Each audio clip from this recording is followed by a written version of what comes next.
और आज इस वीडियो में मैं बताने जा रहा हूँ कि यूपीएससी के बारे में जितना भी है कि अगर आप यूपीएससी एग्ज़ाम देना चाहते हैं तो यूपीएससी क्या है, क्या एग्ज़ाम लेती है, क्या सिलेबस होता है, क्या पैटर्न होता है और एग्ज़ाम में क्या चांसेस है आपके होने के, एग्ज़ाम की तैयारी कब से करनी चाहिए वगैरह जितने भी स्टार्टिंग में मतलब बिगनिंग के जितने भी डाउट्स रहते हैं वो मैं इस वीडियो में आपका सारा क्लियर कर दूंगा।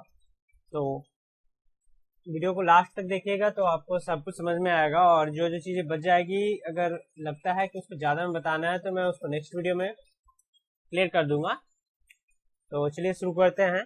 तो सबसे पहले तो हम जान लेते हैं कि यूपीएससी क्या है। तो जिन लोगों को शायद नहीं पता हो तो लोग बोलते हैं कि हम यूपीएससी का एग्जाम पास किए हैं। तो यूपीएससी का एग्जाम पास करने का ये मतलब नहीं होता कि आप सिविल सर्विसेज का एग्जाम पास किए। यूपीएससी क्या है? यूपीएससी एक एजेंसी है जो एग्जाम कंडक्ट करती है ढेर सारा, जैसे एसएससी है, स्टाफ सिलेक्शन कमीशन, या फिर जाकर IBPS, Indian banking personal service. इसी तरह से यूपीएससी क्या है? यूनियन पब्लिक सर्विस कमीशन है, आयोग है एक, ये एग्जाम कंडक्ट करती है। तो ये कौन सा एग्जाम कंडक्ट करती है? सेंट्रल गवर्नमेंट मतलब union of India, central government के जितने भी हाई क्लास एग्जाम्स होते हैं, ग्रुप ए और अच्छे अच्छे एग्जाम्स, वो सारा यूपीएससी कंडक्ट करती है। जैसे सीडीएस हो गया, एनडीए हो गया, या फिर अदर्स जो गवर्नमेंट के जॉब होते हैं उनको यूपीएससी कंडक्ट करती है। तो अब यूपीएससी जो एग्जाम कंडक्ट करती है उसका नाम है आपका सीएसई, सिविल सर्विसेज एग्जामिनेशन। तो यूपीएससी सीएससी ए हो गया यूपीएससी सिविल सर्विसेज। तो हम लोग सिविल सर्विसेज एग्जामिनेशन के बारे में हम लोग इस वीडियो में बात करेंगे। तो सिविल सर्विसेज एग्जामिनेशन के बारे में तो लगभग लोगों को पता ही है कुछ बातें। तो सबसे पहले शुरू किसने किया था? ये वॉरेन हेस्टिंग्स ने इसका स्टार्ट किया था, लेकिन जो मेन ऑर्गेनाइज्ड फाउंडेशन करवाया था उन्होंने चार्ल्स कॉर्नवालिस ने किया था, इसलिए इसको father of Indian civil services कहते हैं। या जीके में भी है, आप इसको याद रख सकते हैं, ठीक है। Father of Indian civil services, ICS. First Indian जो थे वो सिविल सर्विसेज पास करने वाले सत्येंद्रनाथ टैगोर थे, उन्होंने 1863 में पास किया था। वो रविन्द्रनाथ टैगोर, आर एन टैगोर के बड़े भाई थे और उन्होंने 30 इयर्स की सर्विस की थी, 30 इयर्स सर्विस किया था और उनका बॉम्बे कैडर था, बॉम्बे प्रेसिडेंसी। इंडिया पहले 3 प्रेसिडेंसी में था, बॉम्बे, कलकत्ता और मद्रास। तो चलिए, अब हमें पता चल गया कि सिविल सर्विसेज एग्जामिनेशन होता क्या है, ठीक है। वो हर साल एग्जाम कंडक्ट होता है। तो इसमें क्या क्या पोस्ट मिलता है? अब इसमें जो सबसे पहला पोस्ट होता है, जो सबसे ऊंचा और सबसे अच्छा पोस्ट माना जाता है, जो मैक्सिमम लोग ट्राई करते हैं, टॉप रैंक होल्डर लेते हैं, वो है आईएएस का, इंडियन एडमिनिस्ट्रेटिव सर्विस का, ठीक है। उसके अलावा है foreign service, Indian foreign service और पुलिस सर्विस। उसके अलावा इंडियन रेवेन्यू सर्विस होता है, उसमें कस्टम और इनकम टैक्स। इसके अलावा भी postal service, railway service, account service, इसके और कुछ ग्रुप बी के भी पोस्ट होते हैं जिनका रैंक कम आता है, उन्हें मिलता है, ठीक है। तो जो इंडियन एडमिनिस्ट्रेटिव सर्विस होता है, इससे आपको चलिए, तो जो टॉप रैंक होल्डर होते हैं आईएएस मैक्सिमम लोग चूज करते हैं। तो आईएएस क्या होता है? इंडियन एडमिनिस्ट्रेटिव सर्विस में आपको जो एडमिनिस्ट्रेशन होता है गवर्नमेंट ऑफ इंडिया का, उसमें आपको जॉब मिलती है। वही लोग, सबसे पहली पोस्टिंग होती है एसडीओ के तौर पे, ठीक है। उसके बाद वो लोग प्रमोट होकर कुछ दिनों के लिए एसडीओ रहते हैं प्रोमोशन पीरियड में और ट्रेनिंग के वक्त, और उसके बाद फिर डिस्ट्रिक्ट मजिस्ट्रेट भी बन जाते हैं कुछ सालों में। तो डिस्ट्रिक्ट मजिस्ट्रेट ही सबसे मतलब पावरफुल पोस्ट होता है एक तरह से देखा जाए आईएएस के लाइफ टाइम में। इसके बाद इनका प्रमोशन होकर वो सेक्रेटरी वगैरह बन जाते हैं, ठीक है। तो सेक्रेटरी वगैरह बनने पर वो पोस्ट काफी ऊंचा है, लेकिन एज ए होल पावर लोगों को डीएम ही समझते हैं कि अरे भाई वो डीएम है। फॉरेन सर्विस में आपको डिप्लोमेट तक जाते हैं लोग, डिप्लोमेट बनते हैं विदेश में। और पुलिस सर्विस में आपका काफी ऊंचे पोस्ट तक जाते हैं, एसपी वगैरह बनते हैं, उसके बाद डीआईजी, आईजी तक बनते हैं लोग। इंडियन कस्टम सर्विस में assistant commissioner of income tax या कस्टम का डायरेक्ट आपको मिलता है। इसके बाद ऊपर आप जितने दूर तक जाए, इसके अलावा भी पोस्टल सर्विस और रेलवे सर्विस में बहुत सारे पोस्ट होते हैं। तो मतलब बेस्ट ऑफ सर्विसेज हैं ये आपका 4। इसके अलावा भी बहुत सारे सर्विसेज हैं और कोई सर्विस खराब नहीं है, ठीक है। जहाँ लोगों को अभी कोई गवर्नमेंट सर्विस नहीं मिल रहा है उसमें कुछ भी मिल जाए, अच्छा।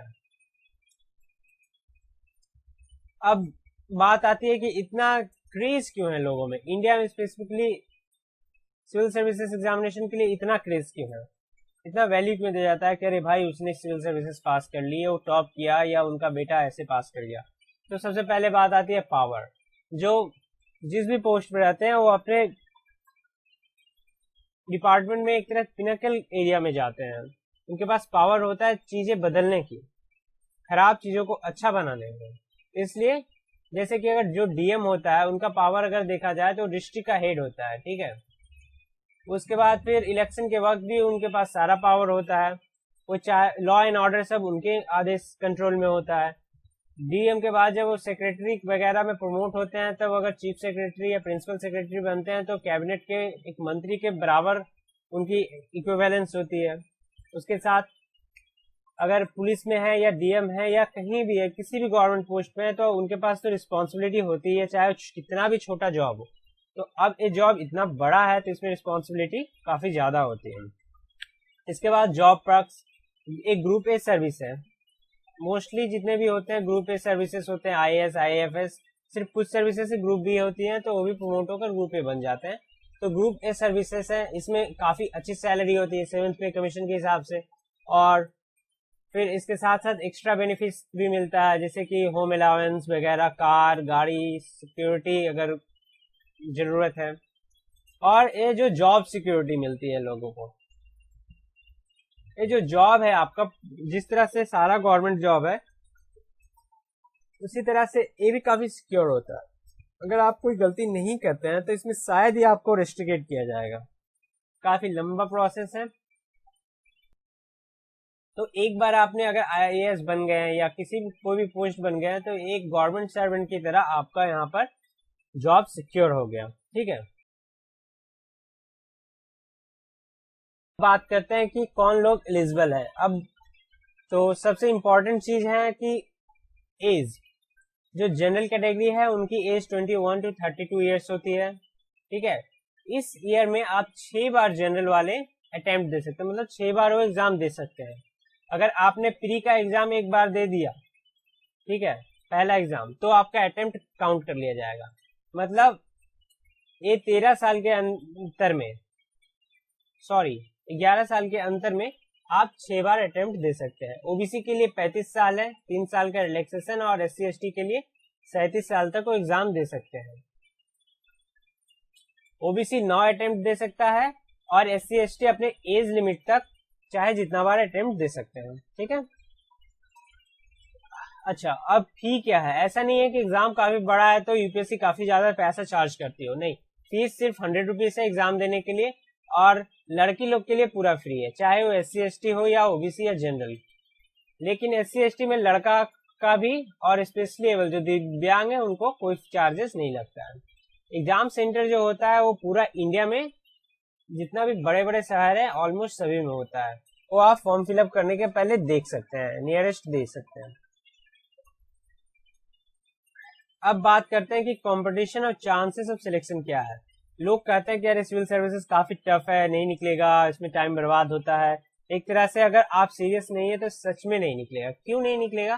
क्योंकि नंबर ऑफ कैंडिडेट है वो काफी ज्यादा हाई होते हैं, और उसमें जो सीरियस कैंडिडेट है उनका ही चांस बनता है। और ये सच भी है, आप अगर पढ़ाई नहीं कीजिएगा तो आपका चांस बनेगा ही क्यों?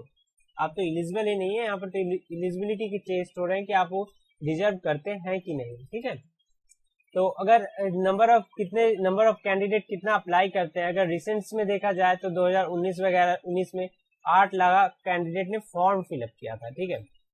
फॉर्म फिलअप 2018 में 17 लाख किया था, और 8 लाख लोगों ने प्री का एग्जाम दिया था, जिसमें से 10,000 लोगों को मेंस के एग्जाम के लिए बुलाया गया था। 2017 में 10 लाख लोगों ने अप्लाई किया था, और उसमें 5 लाख लोग प्री में बैठे थे और 13,000 लोग मेंस के लिए बैठे थे, मतलब प्री से पास होकर मेन में गए थे। अगर ये पैटर्न हम देखें तो ये जो ग्राफ है वो बढ़ता ही जा रहा है, ठीक है। 2010, 11, 12 12 तक 5 लाख लोग फॉर्म फिलअप करते थे और 3 लाख लोग तक करीब एग्जाम देते थे। लेकिन अब क्या हो गया है कि 1 मिलियन मतलब 10 लाख लोग क्या कर रहे हैं, अप्लाई कर रहे हैं। लेकिन इसमें 10 लाख लोगों में 10 लाख सीरियस नहीं होते हैं। कुछ लोग कहते हैं वो भाई फॉर्म भर रहा है, हम भी भर देते हैं, 100 रुपया लगेगा। फॉर्म तो भर देते हैं लेकिन उनकी कोई प्रिपरेशन नहीं होती है। तो एग्जाम आते आते वो क्या करते हैं कि अटेम्प्ट बचाने के लिए वो अपना क्या करते हैं, अरे हमसे नहीं होगा, हम स्किप कर देते हैं। तो 10 लाख लोग में सिर्फ अराउंड 5 लाख लोग ही क्या करते हैं, प्री का एग्जाम देते हैं ताकि उनका अटेम्प्ट काउंट ना हो। अब 5 लाख लोग जो एग्जाम दे रहे हैं उसमें भी सिर्फ 1 लाख लोग रेगुलर पढ़ाई करते हैं। 1 लाख एस्पिरेंट जो ऐसे हैं जो पढ़ाई करते हैं और वो एग्जाम देते हैं। 1 लाख जो एग्जाम देते हैं उनमें अराउंड 10 से 12 हजार लोगों का मेंस के लिए वो लोग पास करते हैं, क्वालिफाई करते हैं प्री में। अब मेंस में जो क्वालिफाई करते हैं उनमें अराउंड 3000 लोगों को 10-12 हजार में से 3000 लोगों को इंटरव्यू के लिए बुलाया जाता है और फिर सिलेक्शन होता है आपका, ये जो देख लीजिए 1000 से 900 से 1100 लोगों का 1100 लोगों को मिलता है आपका, रिकमेंड करती है यूपीएससी, मतलब उनको जॉब मिलता है। अब रैंक के हिसाब से उनको क्या मिलता है, आईएएस आईएफएस वगैरह, वो तो बाद की बात है। तो आप देख लीजिए कि शुरुआत कहाँ से होती है। 10 लाख लोग फॉर्म फिलअप किए, 5 लाख लोग एग्जाम दिए, 1 लाख सीरियस है। अब तो हम बात सिर्फ करेंगे कंपटीशन के बाद सीरियस लोगों की। आप अगर सीरियस में खुद को काउंट करते हैं तो 1 लाख में आपका आ गया 10,000 लोग, 10,000 में आना है आपको मेंस के लिए। अब 10,000 में फिर आपको इंटरव्यू के लिए 3,000 लोगों में आना है, उसके बाद 1,000 लोगों में, ठीक है। तो इस हिसाब से आपका सिलेक्शन होता है। कंपटीशन है लेकिन चांसेस भी अगर आप सीरियस रहेंगे। अच्छा, एक और क्वेश्चन लोगों के दिमाग में आता है, क्या हम फर्स्ट अटेम्प्ट में एग्जाम क्रैक कर सकते हैं? जी बिल्कुल कर सकते हैं अगर आपकी प्रिपरेशन अच्छी है। बहुत सारे ऐसे एस्पिरेंट्स हैं जिन्होंने फर्स्ट अटेम्प्ट में क्रैक किया एग्जाम। 2019 के टॉपर कनिष्क कटारिया का भी पहला ही अटेम्प्ट था। फिर जाकर आपका इस साल भी एक नेहा बनर्जी मैम है, उन्होंने भी फर्स्ट अटेम्प्ट देकर रैंक 20 हासिल की है, ठीक है। अब बात करते हैं कि पैटर्न ऑफ एग्जाम, एग्जाम कैसे होता है, किस पैटर्न पर होता है। तो एग्जाम जो होता है आपका होता है pre plus mains plus interview, इस पैटर्न पर एग्जाम होता है। टोटल 3 एग्जाम होते हैं, ठीक है। लेकिन प्री का जो एग्जाम होता है वो सिर्फ क्वालिफाइंग नेचर का होता है। इसका जो आप मार्क्स ऑब्टेन करेंगे वो मेरिट में ऐड नहीं होगा, मेरिट लिस्ट में मार्क्स ऐड नहीं होगा। मेरिट लिस्ट में किसका मार्क्स ऐड होगा, मेंस और इंटरव्यू का। मेंस में कितना मार्क्स है 1750 और इंटरव्यू में 250, टोटल 2025 मार्क्स पर मेरिट बनता है, ठीक है। इसमें जो लोग करीब 1000-1100 ले आते हैं समझ लीजिए टॉपर आ गए। आधा मार्क्स लाना है, बहुत ज्यादा मार्क्स है। प्री एग्जाम कैसे होता है, प्री एग्जाम का 2 पेपर होता है, 200 मार्क्स का दोनों, ठीक है। बोथ पेपर क्या होता है, एमसीक्यू टाइप ऑब्जेक्टिव होता है और दोनों के लिए 2 घंटे का टाइम होता है। इसमें निगेटिव मार्किंग होता है। अगर एक का आंसर गलत कीजिएगा तो 0.33 मार्क्स कटेगा, मतलब अगर 3 गलत कर देते हैं तो आपका 1 मार्क्स कैंसिल हो जाएगा। और ये एग्जाम सिर्फ क्वालिफाइंग, जैसा कि मैंने बताया था, इसका मार्क्स आपका नहीं जुड़ेगा। अब प्री एग्जाम को डिटेल में जान लेते हैं, क्या होता है नहीं होता है, कैसा सिलेबस होता है। प्री का जो पेपर 1 होता है वो 200 मार्क्स का होता है। उसमें GK, general knowledge, history, geography, India का, वर्ल्ड का, पॉलिटी, इंटरनेशनल इवेंट क्या हो रहा है इंटरनेशनल लेवल पर, economics, general science, environment, biodiversity, ये सब से क्वेश्चंस आते हैं 200 मार्क्स का, ठीक है। इस पर ही मेरिट बनता है। इसमें आप जो लाइएगा उसका मेरिट बनता है 105 से लेके 120 मार्क्स तक में मेरिट हमेशा बन जाता है लोगों का। Score in this paper will determine the cutoff for mains, general। हाँ अच्छा, अब कितने लोग यहाँ पर पास करते हैं, अगर वैकेंसी 1000 है तो उसका 12 से लेके 14 गुना लोगों को टाइम्स लोगों को मेंस के लिए भेजा जाता है। मतलब वही आपका 12,000 लोगों को 10-12,000 लोग मेंस के लिए बैठते हैं, जो मैंने पिछले स्लाइड में भी बताया। अब प्री का एक और पेपर होता है, वो होता है आपका 200 मार्क्स का, इंग्लिश कॉम्प्रिहेंशन होता है। उसमें थोड़ा सा general ability, reasoning, mental ability, decision making, basic math, class 8, 9, 10 का मैथ होता है थोड़ा बहुत, डिसीजन क्या ऐसे कब लेना है, क्या सिचुएशन होगा उसके हिसाब से लेना है। ये पेपर बस क्वालिफाइंग है और इसमें आपको 33% मार्क्स लाना है। इसमें आपको लाना है 33%, इसमें कोई कटअप वगैरह नहीं बनेगा। ये आप पास कीजिएगा तभी ये पेपर आपका चेक होगा। इसमें अगर फेल तो ये वाला पेपर चेक नहीं होगा और आप वहां पर डिस्क्वालीफाई हो जाएगा। ठीक है, तो इस पेपर में उतना लोग ध्यान नहीं देते हैं और जरूरत भी नहीं है, आप मैक्सिमम लोग कर ही लेते हैं जो उनका थोड़ा सा पढ़ते हैं, थोड़ा सा पढ़ने पर भी ये हो जाता है। अब मेंस एग्जाम्स के बारे में बात करते हैं। मेन एग्जाम ऑब्जेक्टिव नहीं डिस्क्रिप्टिव होता है। ठीक है, इसमें पिक्चर में होता है। ठीक है, तो इसमें क्या होता है कि आपका क्वेश्चन आते हैं 10 और 15 मार्क्स का। 10 मार्क्स का आपका क्वेश्चन आता है 10 और 15 मार्क्स का आता है 10, टोटल 250 नंबर का होता है। ठीक है, तो और टोटल जितना भी पेपर होता है उसको मिलाकर 1750 मार्क्स का मेंस का एग्जाम होता है और इसे मेरिट में काउंट होता है। इसके साथ साथ 2 कंपलसरी पेपर होते हैं, उसमें एक इंडियन लैंग्वेजेस का होता है। ठीक है, और एक इंग्लिश का। मतलब एक इंग्लिश का 300 मार्क्स का एग्जाम देना है, एक क्वालिफाइंग नेचर का, इसको आपको पास करना होगा, इसका मेरिट में मार्क्स नहीं जुड़ेगा। दूसरा है कि इंडिया की जितने भी संवैधानिक भाषाएं दिए हुए हैं यूपीएससी ने मान्य किया है, उसमें से किसी एक लैंग्वेज को आपको लेना है कि हाँ आपको एक इंडियन लैंग्वेज भी आता है, उसका भी एग्जाम देना है। अगर आप हिंदी हैं तो हिंदी, बंगला, उड़िया, कुछ भी आपका जो नेटिव लैंग्वेज है इसमें आप कंफर्टेबल है वो आप चूज कर सकते हैं। अब मेंस के पेपर की बात करते हैं। मेंस का जो पेपर है आपका 5 टोटल पेपर होता है। ठीक है, उसमें एक एसे होता है 250 मार्क्स का, जीएस होता है 1, जीएस 2, जीएस 3, जीएस 4, सब 250 करके टोटल 1750 मार्क्स होता है। उसके साथ साथ मेंस तो ए हो गया। ए जो चीज है, ए वाला पार्ट ये सारे कैंडिडेट के लिए कॉमन होता है। जितने भी लोग एग्जाम दे रहे हैं सबके लिए ए वाला कॉमन है। ए सबका क्वेश्चन पेपर भी सेम रहता है। लेकिन अब यहाँ पर आता है ऑप्शनल। ये आपको चूज करना होगा। वहां पर 26 सब्जेक्ट है इंक्लूडिंग लिटरेचर, मतलब किसी भी भाषा के साहित्य को भी आप चूज कर सकते हैं। तो और भी ज्यादा जितना भी है आपका वो चूज हो सकता है। तो पेपर ऑफ ऑप्शनल में आपको 2 पेपर रहेगा। फॉर एग्जाम्पल अगर आप हिस्ट्री चूज करते हैं तो हिस्ट्री का पेपर 1 और हिस्ट्री का पेपर 2 आएगा। इन दोनों का पेपर का मार्क्स 250 प्लस 250 होता है और ये 500 मार्क्स टोटल होता है। ये काफी इंपॉर्टेंट होता है। ऑप्शनल से ही आपका रैंक डिसाइड होता है, क्योंकि ऑप्शनल में जो लोग अच्छा नहीं कर पाएंगे उनका मेरिट नहीं बनता है। ऐसा ही पैटर्न में देखा गया है। तो टोटल कितना मार्क्स हो गया? 1750 प्लस 500, 2025 मार्क्स। ठीक है, पेपर ऑफ मेन। अब मेंस के पेपर को थोड़ा सिंप्लीफाई करते हैं, देखते हैं। ऐसे होगा मल्टीपल टॉपिक्स पे, अराउंड 4 टॉपिक्स दिया जाता है, उसमें से आपको किसी एक पर ऐसे लिखना होता है और 250 मार्क्स का होता है।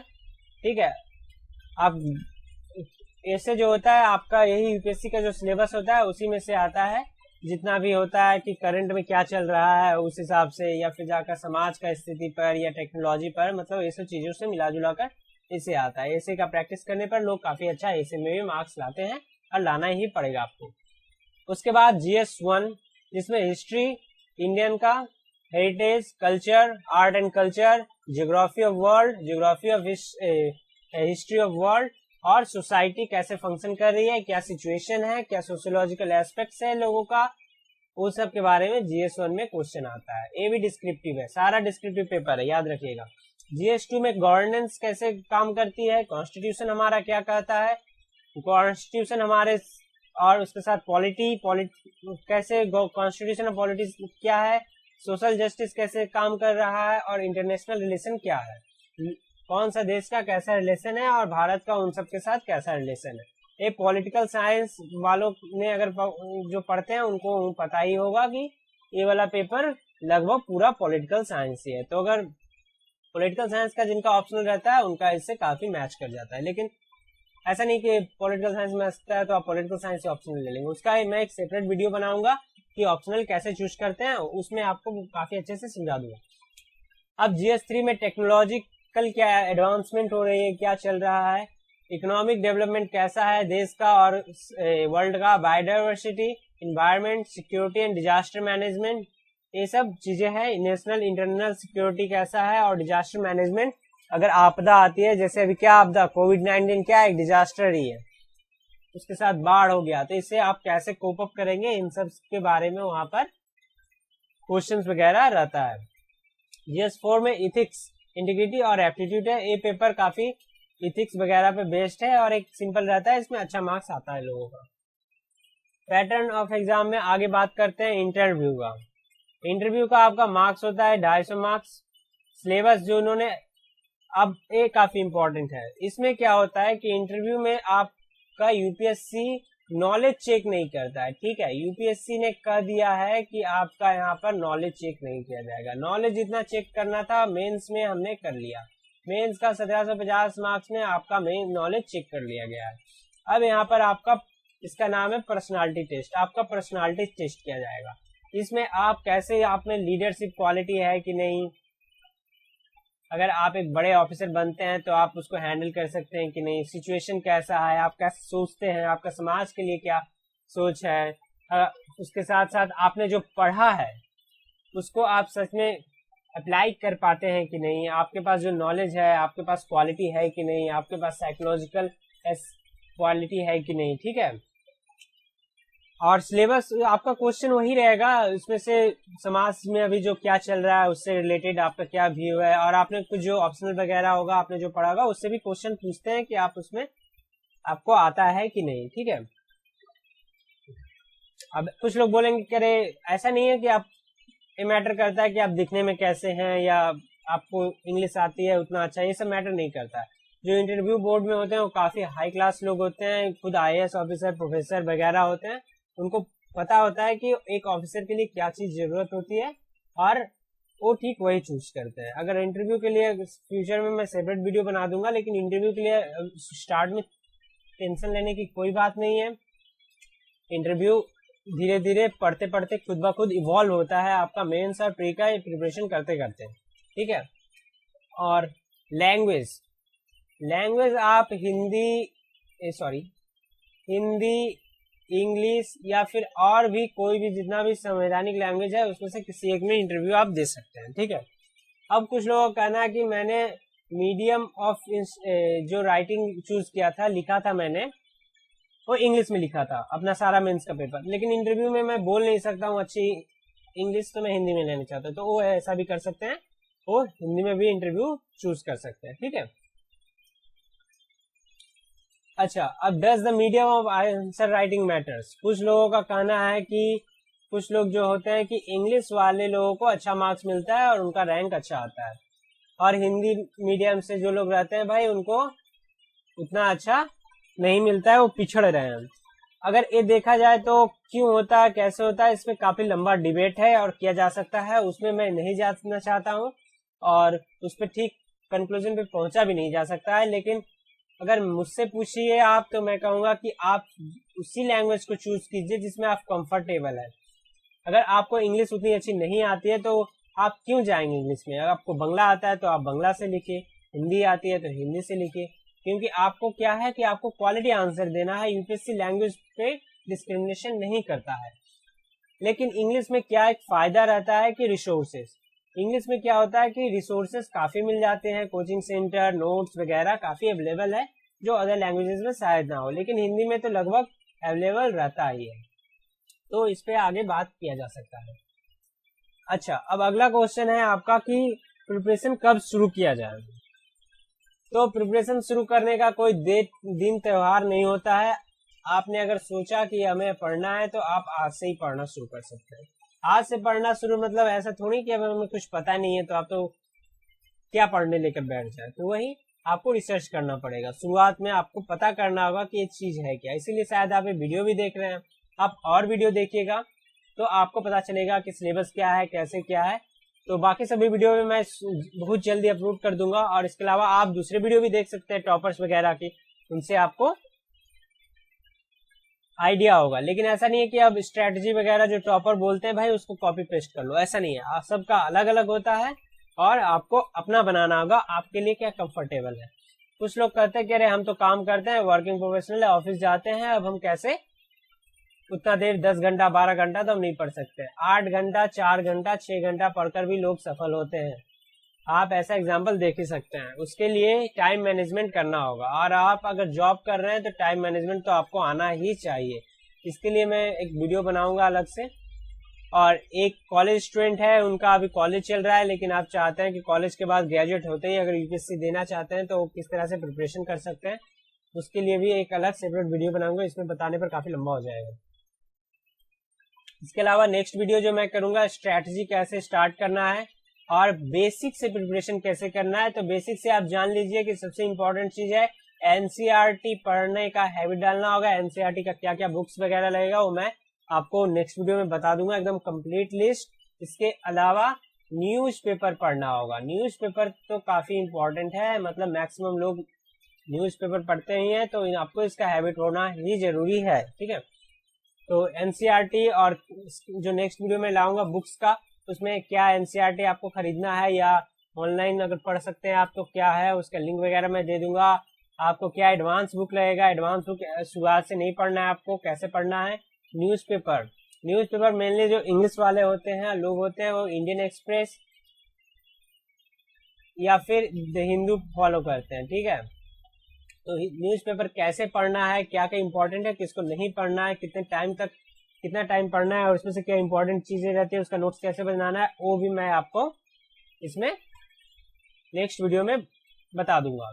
इंटरनेट के कुछ रिसोर्सेस यूज करेंगे, जैसे कि पीआईबी, गवर्नमेंट ऑफ इंडिया का वेबसाइट, मिनिस्ट्री ऑफ ट्रैवल वगैरह का वेबसाइट से इंटरनेट से आपको इन्फॉर्मेशन लेना है। टेस्ट सीरीज लेना है कि नहीं और आंसर राइटिंग कब से करना है, इन सब के बारे में भी नेक्स्ट वीडियो में मैं बता दूंगा। ये सब चीजें आपको ध्यान में रखनी है कि ये सब स्टेप्स आते हैं आपका प्रिपरेशन स्टार्ट होते ही। हाँ, अब लोग सबसे इम्पोर्टेंट चीज आता है कि आपको एक ऑप्शनल चूज करना होगा। जीएस तो आपका सबका कॉमन है, ठीक है, जीएस और ऐसे जो आपका 5 पेपर है वो तो कॉमन है, लेकिन ऑप्शनल का जो 2 पेपर आएगा वो आपको चूज करना होगा। तो ऑप्शनल कैसे सिलेक्ट करते हैं, आपका क्या ट्रेंड पे जाना चाहिए कि अरे भाई ये ट्रेंड जा रहा है, लोग इसमें बहुत ज्यादा सक्सेसफुल हो रहे हैं तो इस ट्रेंड से मेरे को ले लेना चाहिए, या फिर मैंने जो पढ़ाई की है उससे लेना चाहिए, मैं साइंस बैकग्राउंड से हूँ तो मैं आर्ट्स वाला कैसे ले लूँ, वगैरह वगैरह जो क्वेश्चन होता है। इस पे काफी डिटेल्ड सेपरेट वीडियो लगेगा, मैं वो वीडियो जल्दी बना दूंगा। अराउंड बुक के बाद वाला ही वीडियो रहेगा ऑप्शनल, और ऑप्शनल काफी इंपॉर्टेंट है। अगर ऑप्शनल गलत चूज करते हैं, आपको उसमें मजा नहीं आता है तो बेकार हो सकता है एकदम। ठीक है, इसके अलावा जो अपकमिंग वीडियो रहेगा, टॉपर का टाइम टेबल्स कैसे बनाना है, टॉपर्स की तरह 300 दिन या 1 साल का स्ट्रेटजी एग्जाम का कैसे बनाना है। ठीक है, स्टडी प्लान क्या होना चाहिए, बिना कोचिंग का आप एग्जाम निकाल सकते हैं कि नहीं, और रिसोर्सेज कहाँ से मिलेंगे आपको, क्या क्या रिसोर्सेज हैं। अगर आप नए हैं, आपको एकदम जानकारी नहीं है, तो उसके बारे में मैं पूरा डिटेल्ड वीडियो बनाऊंगा। अगर आप स्पेसिफिक टॉपिक पे वीडियो चाहते हैं, कोई चीज आपको नहीं समझ में आ रही है, तो आप उसको कमेंट बिलो कीजिए, मैं उस पर भी वीडियो बना सकता हूँ। और अगर कुछ ना समझ में आया हो तो आप कमेंट कीजिए, कोई क्वेश्चन हो मैं उसको रिप्लाई देने का पूरा कोशिश करूंगा अपने जानकारी के हिसाब से। और क्वालिटी, हम लोग जो वीडियो बना रहे हैं यहाँ पर एकदम क्वालिटी वीडियो रहेगा, कोई बकवास वीडियो, टाइम कंज्यूमिंग नहीं कि अरे आप ये सब देखिए वो देखिए, कोई फायदा नहीं है उससे, वो सब नहीं, एकदम टू द टॉपिक। इसलिए चैनल को आप सब्सक्राइब कर लीजिए, और अगर अच्छा लगा हो आपके दोस्त किसी को है तो उनको शेयर भी कर सकते हैं, लाइक कर सकते हैं। तो उससे अगर सब्सक्राइबर वगैरह ज्यादा रहेंगे तो हमें जल्दी से जल्दी वीडियो लाने में सुविधा होगी। थैंक यू, और प्लीज चैनल को सब्सक्राइब कर लीजिएगा। Thank you.